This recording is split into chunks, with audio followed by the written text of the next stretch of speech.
আসসালামু আলাইকুম সুপ্রিয় সপ্তম শ্রেণীর শিক্ষার্থীরা, আশা করি ভালো আছো। এই ভিডিওতে আমরা মূলদ ও অমূলদ সংখ্যা এই অধ্যায়ের অনুশীলনী ১.১-এর ৩ নম্বর অঙ্ক সলভ করব। ৩-এর মধ্যে ৪টি অঙ্ক রয়েছে, এগুলো আমরা সলভ করব।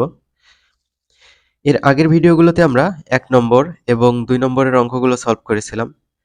ভিডিওগুলো দেখার প্রয়োজন হলে দেখে নিবা, ডেসক্রিপশন বক্সে অলওয়েজ লিংক দেওয়া থাকে। ৩ নম্বর অঙ্কে কি বলা হয়েছে? নিচের সংখ্যাগুলোকে কোন ক্ষুদ্রতম সংখ্যা দ্বারা গুণ করলে গুণফল পূর্ণবর্গ সংখ্যা হবে? এখানে পূর্ণবর্গ সংখ্যা কোনগুলো? যে সংখ্যাগুলোকে বর্গমূল করলে পূর্ণ সংখ্যা আসে, অর্থাৎ ভগ্নাংশ আসে না, সেগুলো হচ্ছে পূর্ণবর্গ সংখ্যা। যেমন ১-এর ওপর স্কোয়ার করলে ১ হয়, এটা একটা পূর্ণবর্গ। ২-এর ওপর স্কোয়ার করলে ২ দুগুণে ৪ হয়।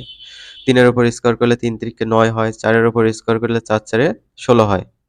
সেম ভাবে ৫-এর ওপর, ৬-এর ওপর, ৭-এর ওপর স্কোয়ার করলে যে সংখ্যাগুলো পাওয়া যাবে সেগুলো হচ্ছে পূর্ণবর্গ সংখ্যা। তাহলে চলো আমরা ক নম্বরটা সমাধান করি আগে। ১৪৭ দেওয়া আছে। তো এই যে সংখ্যাগুলো আমরা এখানে দেখতে পাচ্ছি, এই সংখ্যাগুলোকে মৌলিক উৎপাদকে বিশ্লেষণ করে নিতে হবে। সংখ্যাগুলোকে মৌলিক সংখ্যা দিয়ে ভাগ করতে হবে। ক নম্বর, মৌলিক সংখ্যা ২, ৩, ৫, ৭, ১১ ... আরও আছে। প্রথমে আমরা এই যে ১৪৭ লিখে নেব। লিখে নেওয়ার পর এখানে এল এর মতো একটা দাগ দেব। এখানে যে দাগটা দেখতে পাচ্ছ, এই দাগটা দিয়ে দেব। দেওয়ার পর আমরা মৌলিক সংখ্যা ২ দিয়ে ভাগ করার চেষ্টা করব ১৪৭কে। ১৪৭ এটা বিজোড় সংখ্যা, সুতরাং ২ দিয়ে ভাগ যাওয়ার প্রশ্নই আসে না। তাহলে ৩ দিয়ে আমরা চেক করব। ১৪৭কে ৩ দিয়ে ভাগ করলে ৪৯ হয়।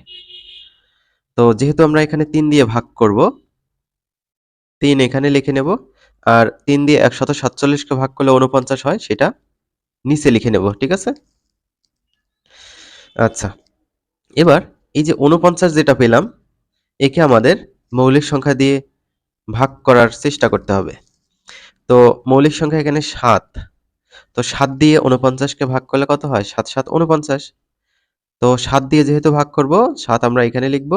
৭ দিয়ে ৪৯কে ভাগ করে ফলাফল কত? ৭। সেটা আমরা এই তো নিচে লিখব। তো যেহেতু নিচে মৌলিক সংখ্যা এসে গেছে, তো আর ভাগ করা যাবে না, আর ভাগ করতেও পারবো না। এখানে আমরা স্টপ করে দেব। তো এখন ৩, তারপর ৭, তারপর ৭, এগুলো গুণাকারে লিখব। ঠিক আছে? এগুলো আমরা কি লিখব? গুণাকারে লিখব। অতএব ১৪৭ সমান ৩ গুণ ৭ গুণ ৭। এবার আমরা কি করব? জোড়া করব। তো ৩ তো আর আমরা দেখতে পাচ্ছি না, এখানে একটাই ৩। তো ৩ যা আছে তাই রাখলাম। এখানে ৭ কিন্তু দুটো আছে, তো এক জোড়া। তো এই তো দেখো, আমরা এখানে জোড়া করেছি, অর্থাৎ ব্র্যাকেটের মধ্যে এক জোড়া ৭ লিখেছি। তো এইখানে জোড়াবিহীন কিন্তু ৩। তো এই ৩-এর সাথে যদি আরেকটা ৩ গুণ করা যেত, তাহলে কি হতো জানো? সংখ্যাটি পূর্ণবর্গ হতো। একটু পর আমি প্রমাণটাও দেখাচ্ছি তোমাদের ক্যালকুলেটরের সাহায্যে। এখানে উৎপাদক ৩ জোড়াবিহীন। ৩ যদি জোড়ায় থাকতো, মানে এই যে এরকম যদি থাকতো, তাহলে সংখ্যাটি পূর্ণবর্গ সংখ্যা হতো। সুতরাং ৩ দ্বারা গুণ করলে সংখ্যাটি পূর্ণবর্গ সংখ্যা হবে। অর্থাৎ এই ১৪৭-এর সাথে ৩ গুণ করলে সংখ্যাটি কি হবে?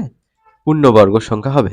তো দেখি ১৪৭-এর সাথে আমরা ৩ গুণ করে দেখি কত হয়। ৪৪১ হয়। তো এটা পূর্ণবর্গ কিভাবে বুঝবো? ৪৪১, এটার বর্গমূল করব। বর্গমূল করলে যদি দশমিক না আসে, তাহলে বুঝবো এটা পূর্ণবর্গ সংখ্যা। এই তো দেখো ২১ আসছে। তো ৪৪১ একটা পূর্ণবর্গ সংখ্যা। কি বুঝতে পারলাম? যে ৩ দ্বারা গুণ করলে সংখ্যাটি পূর্ণবর্গ সংখ্যা হবে। অতএব ক্ষুদ্রতম সংখ্যা ৩, এটাই উত্তর। এখানে কিন্তু এই যে ক্ষুদ্রতম সংখ্যা বের করতে বলা হচ্ছে, অর্থাৎ যে ক্ষুদ্রতম সংখ্যা দ্বারা গুণ করলে গুণফল পূর্ণবর্গ সংখ্যা হবে। এবার আমরা এর পরের অঙ্ক, খ নম্বর ৩৮৪। এখানে 384 আছে, এটা সলভ করব।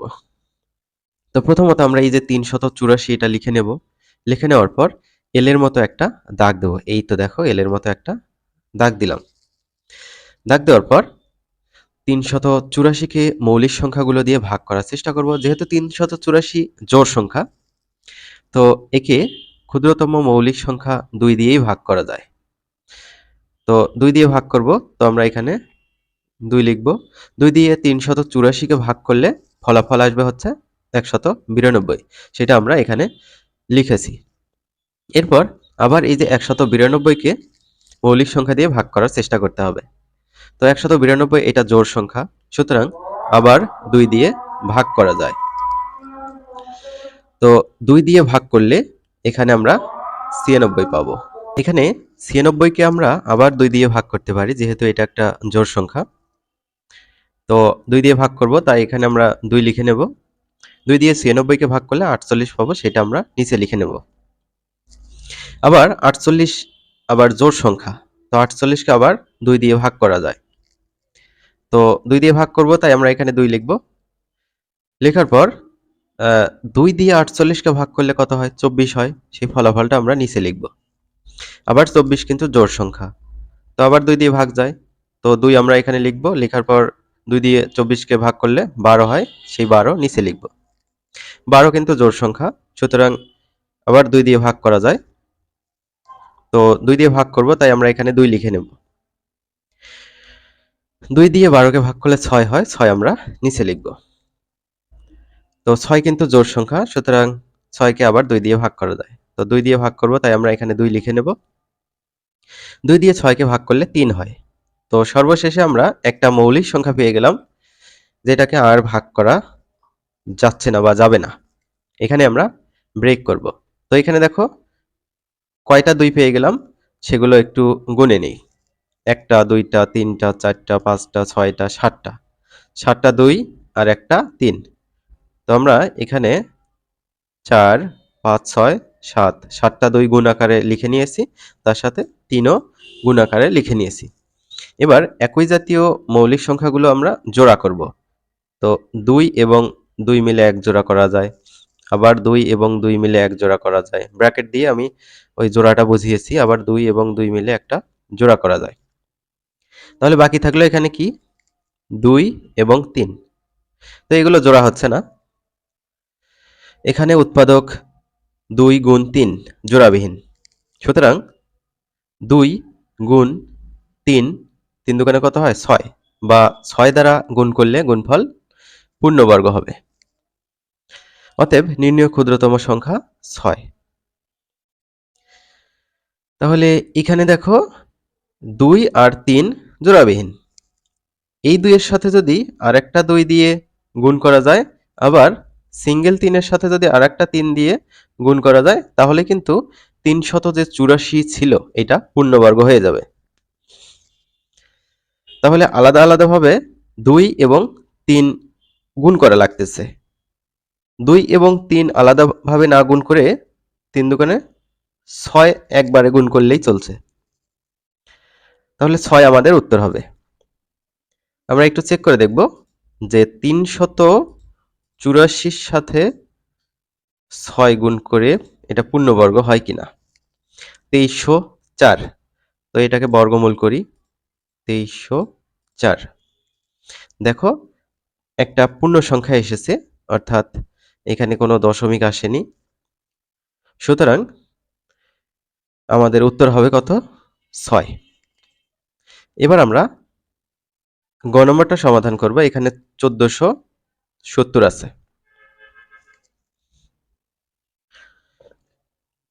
প্রথমত আমরা 1470 এখানে লিখে নেব। লেখার পর মৌলিক সংখ্যা দিয়ে ভাগ করব। যেহেতু 1470 এটা একটা জোড় সংখ্যা, সুতরাং মিনিমাম যে মৌলিক সংখ্যাটা আছে 2, সেটা দিয়ে ভাগ করা যায়। তো 2 দিয়ে 1470কে ভাগ করব, তাই আমরা এখানে 2 লিখেছি।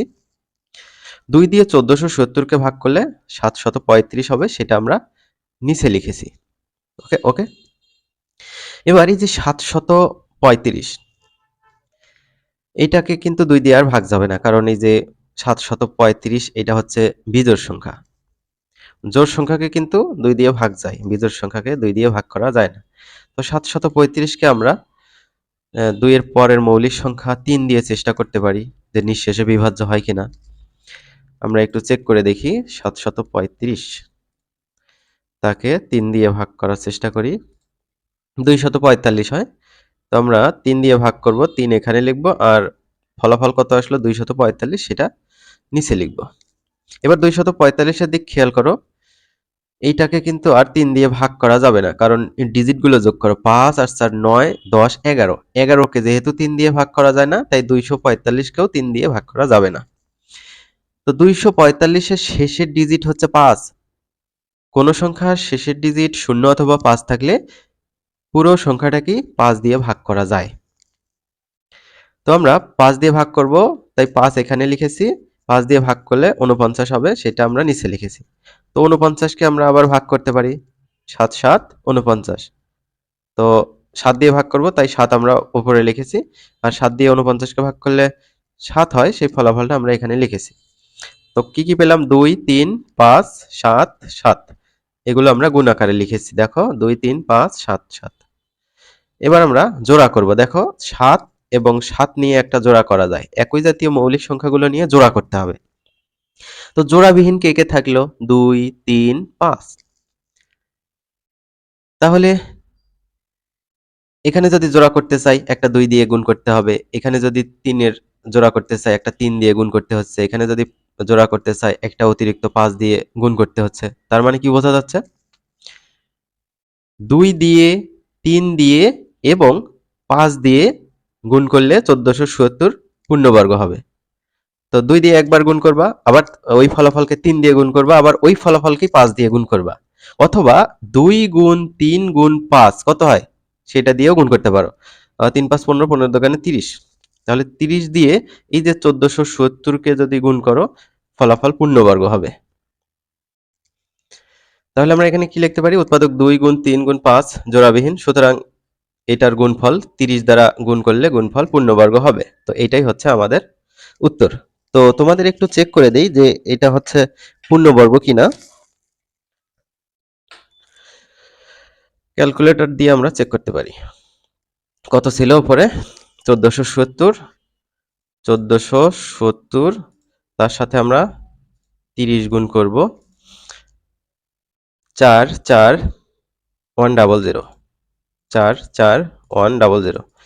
এইটা আমরা কি করব, বর্গমূল করব। তো এই যে বর্গমূলে চাপ দিলাম, তারপর আমাদের আনসার কিন্তু স্টোর করা আছে, ইকুয়াল প্রেস করলাম, 210 হইল। তো ঠিকঠাক আছে আমাদের। এবার ঘ নম্বরটা সমাধান করব। ঘ নম্বরে 23,805 আছে, এটা সলভ করি। তো 23,805, তো এটা আমরা এখানে লিখে নেব, লেখার পর এই যে এল এর মতো একটা দাগ দেব, দেওয়ার পর 2 দিয়ে ভাগ করার চেষ্টা করব। তো হবে না, কারণ এই যে 23,805 শেষে বিজোড়, তার মানে পুরোটাই বেজোড়। তো বিজোড় সংখ্যাকে এই যে জোড় 2 দিয়ে ভাগ যায় না, 3 দিয়ে চেষ্টা করব, অর্থাৎ মৌলিক সংখ্যাগুলো দিয়ে চেক করতে হবে। ডিজিটগুলো আমরা যোগ করি, ডিজিটগুলো যোগ করে যদি 3 দিয়ে ভাগ যায় তাহলে পুরোটাকে 3 দিয়ে ভাগ করা যাবে। 2 আর 3 5, 8 5 13, 13 আর 5 কত হয়, 13, 14 15 16 17 18। তো 18কে 3 দিয়ে ভাগ করলে নিঃশেষে বিভাজ্য হয়, তাহলে 23,805কে 3 দিয়ে ভাগ করলেও নিঃশেষে বিভাজ্য হবে। তো 3 দিয়ে ভাগ করব, তাই আমরা এখানে 3 লিখব, ঠিক আছে, এখানে 3 লিখব, লেখার পর 3 দিয়ে ভাগ করলে ভাগফল হবে এই যে 7,935, সেটা আমরা এখানে লিখব, ওকে। আবার এই যে 7,935 এটাকে মৌলিক সংখ্যা দিয়ে ভাগ করার চেষ্টা করতে হবে। ডিজিটগুলো যোগ করি, 9 আর 7 16, 16 17 18 19 20 21 22 23 24, 24কে 3 দিয়ে ভাগ করা যায়, 3 8 24, তাই পুরোটাকে 3 দিয়ে ভাগ যাবে। 3 দিয়ে ভাগ করব, তাই আমরা এখানে 3 লিখব। 3 দিয়ে 7,935কে ভাগ করলে হবে 2,645। তো এবার 3 দিয়ে ভাগ করার চেষ্টা করব, দেখি ডিজিটগুলো যোগ করে 3 দিয়ে ভাগ যায় কিনা। 5 আর 4 9, 9 6 15 16 17, 17কে 3 দিয়ে ভাগ যায় না, তার মানে 2,645কেও 3 দিয়ে ভাগ যাবে না। তো 2,645 এর শেষের ডিজিট হচ্ছে 5, সুতরাং এইটাকে 5 দিয়ে ভাগ যাবে। 5 দিয়ে ভাগ দেব, তাই 5 এখানে লিখবো। 5 দিয়ে 2645 কে যদি ভাগ করি, 2645 তাকে ভাগ করব কত দিয়ে? 5 দিয়ে। 529 হয়। তো আমরা এই যে 529 এখানে লিখে নিয়েছি। তো 529-কে 2 দিয়ে ভাগ যাবে না, 3 দিয়ে ভাগ যাবে না, তারপর 5 দিয়ে যাবে না, 7 দিয়ে যাবে না, 11 দিয়ে যাবে না, 13 দিয়ে যাবে না। তো এরকম করে চেক করতে করতে একসময় 23 দিয়ে ভাগ করলে ফলাফল কত আসবে? 23 আসবে। তো এখানে কি কি পেলাম? 3, 3, 5, 23, 23। এগুলো আমরা এখানে গুণ আকারে লিখব। ঠিক আছে? তো এখানে 3 এবং 3 এর একটা জোড়া হবে। দেখতে পাচ্ছ এখানে জোড়া হয়েছে। তারপর 5 সিঙ্গেল, 23 এবং 23 এর জোড়া হবে। তো জোড়াগুলো এই যে ব্র্যাকেটের মাধ্যমে আবদ্ধ করে দিবা, তাহলে বুঝতে সুবিধা হবে। এখানে জোড়াবিহীন কোনটা? 5। এখানে যদি আরেকটা 5 দিয়ে গুণ করি, তাহলে জোড়ায় পরিণত হয়। তার মানে 23,805-কে মিনিমাম বা ক্ষুদ্রতম এই যে 5 দিয়ে গুণ করলেই পূর্ণবর্গ সংখ্যা হয়। ঠিক আছে? তো শিক্ষার্থীরা, এই হচ্ছে আজকের ক্লাস। আমরা পরবর্তী ক্লাসে পরবর্তী অঙ্কগুলো আলোচনা শুরু করব। শিক্ষার্থীরা ভালো থাকবে। আল্লাহ হাফেজ।